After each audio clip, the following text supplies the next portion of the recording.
All right, so today we're diving deep into, well, you shared the story about Casitas Rosas, and Yeah. we're taking a look at this Spanish language podcast episode.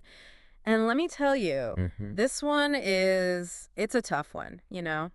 It really makes you think It really does. about, well, it's about more than just this one neighborhood. You know what I mean? Absolutely. I mean, you could almost say the Casitas Rosas is like, um, Like a microcosm. yeah, like a microcosm of, I don't know, like a story that plays out all over the world, really. It's about, it's about that fine line between, a dream and, In reality. yeah, a reality check, let's say. Yeah, exactly. And this neighborhood, like, okay, it was Right. actually designed to be like this little, perfect place for families, Mhm. kids playing out in the streets, neighbors hanging out, that whole vibe. Right, exactly. But somewhere along the line, things changed. Yeah, they took a turn, and not for the better. And the podcast, it doesn't sugarcoat it or anything. It's become a hub for crime, especially drug trafficking. Oh, wow. And, you know, imagine, just imagine living with that kind of fear every single day. Every day. It breaks your heart when you hear the residents talking about it. I know. There's this one resident, he's been there for over 20 years, and he was saying how it used to be like, Right. you could sit outside, chat with your neighbors, totally normal, but now parents are afraid to even let their kids play outside. It's really sad. It is sad, and it really makes you stop and think, like, It does. what makes a place feel like home? Yeah. What does that even mean? Yeah, it's that sense of safety, that feeling of connection. Yeah. Like you belong, you're at peace in your own neighborhood. Right, exactly. And for a lot of people in Casitas Rosas, that's just gone. Yeah, it's just gone.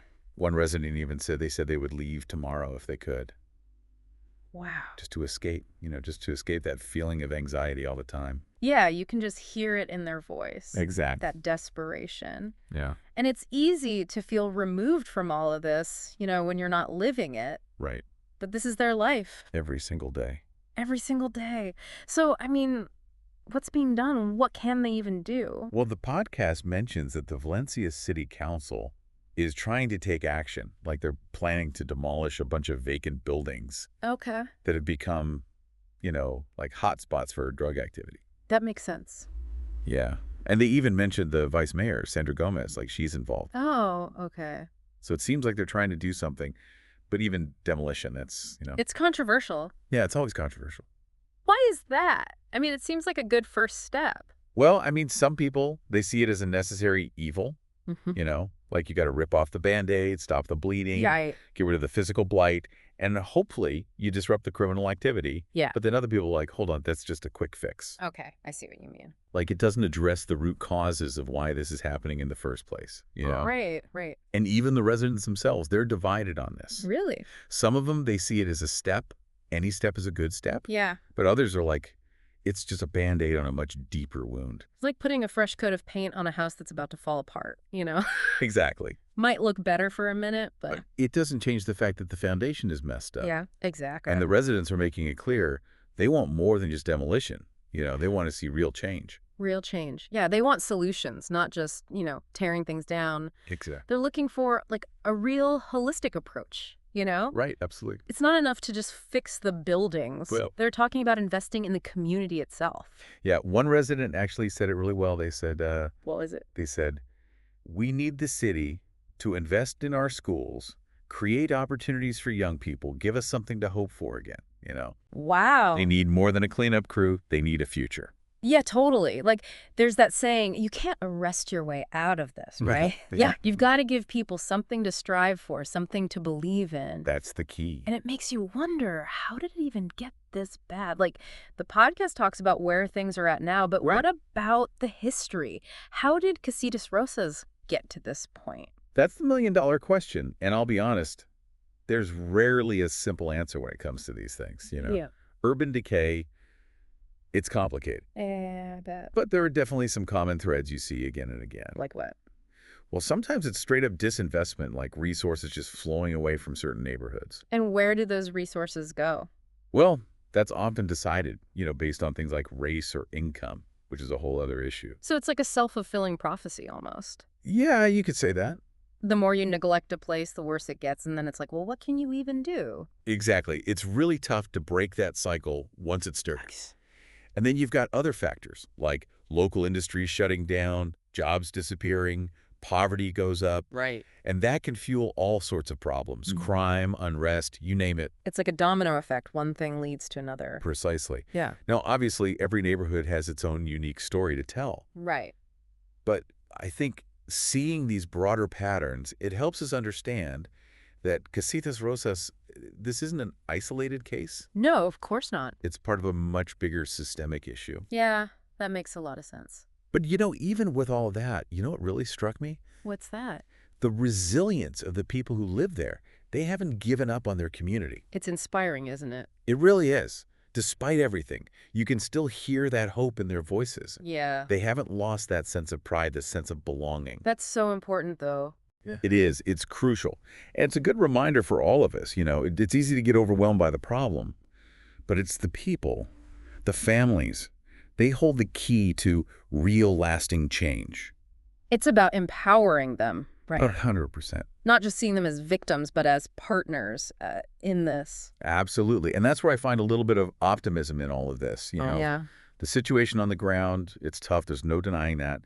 But the community, they're engaged. They're speaking up. They have ideas. That's huge. It really is. It's powerful. It reminds us that even in the darkest of times, there's always hope. There is. And that even the toughest problems, they're not impossible to solve. We can do hard things, right? Exactly. So where do we go from here? Like tearing down the vacant buildings, that might be a start, but it's just that, a start. It is. It's a first step on a long road. Right. And it requires us to go deeper, to address those root causes we were talking about, to invest in people's well-being. Okay. And most importantly, to listen to the residents. They're the experts. Exactly. They know what they need. It's about restoring that feeling of community, that feeling of belonging that's been lost along the way. But how do we even measure success in a situation like this? I mean, what does a thriving Casitas Rosas even look like? That's the question, isn't it? Yeah. It's a good question, a really good question. Right. Because it goes way beyond just like, I don't know, Yeah. lowering the crime rate or... Right. Or like property values going up. Exactly. It's about, creating a place where people actually feel safe. Safe, connected. Connected, like they have the power to build their own futures, It's about bringing life back to this community that's been, honestly, neglected for so long. Yeah, absolutely. And that's what this deep dive is all about, isn't it? Like, we're trying to really understand, how complex this issue of urban decay is, but also we've got to recognize that incredible resilience of the human spirit, Absolutely. That's what keeps me going, honestly. Right. And seeing how these communities, they can overcome, like, I mean, seriously, some of the most daunting challenges. They do. They really do. It's pretty incredible. So, like, what would you say, if we're talking about really making a difference, is it about changing our whole perspective? I think so, yeah. Instead of looking at these neighborhoods as like, oh, these are problems to be fixed, Yeah. we need to see them as communities, like they're worth investing in, yeah. Right. And that takes a change in how we think about everything, from how we plan cities to how we use our resources. Okay, yeah. Even social policy. It's about getting away from those top-down solutions and saying, hey, the people who live here, they're the experts. Let's work with them. Because at the end of the day, they know what they need more than anyone. Absolutely. And they're not afraid to tell you about it either. That's so true. And we see that in Casitas Rosas. They're demanding better. For themselves, for their families. For their future. And that's what makes this story so powerful. Like, yeah, there's a lot of heartbreak, but there's also this determination, Like, they refuse to give up hope. It's inspiring. It is. And speaking of hope, I love how this podcast, it ends on a question. Oh, yeah.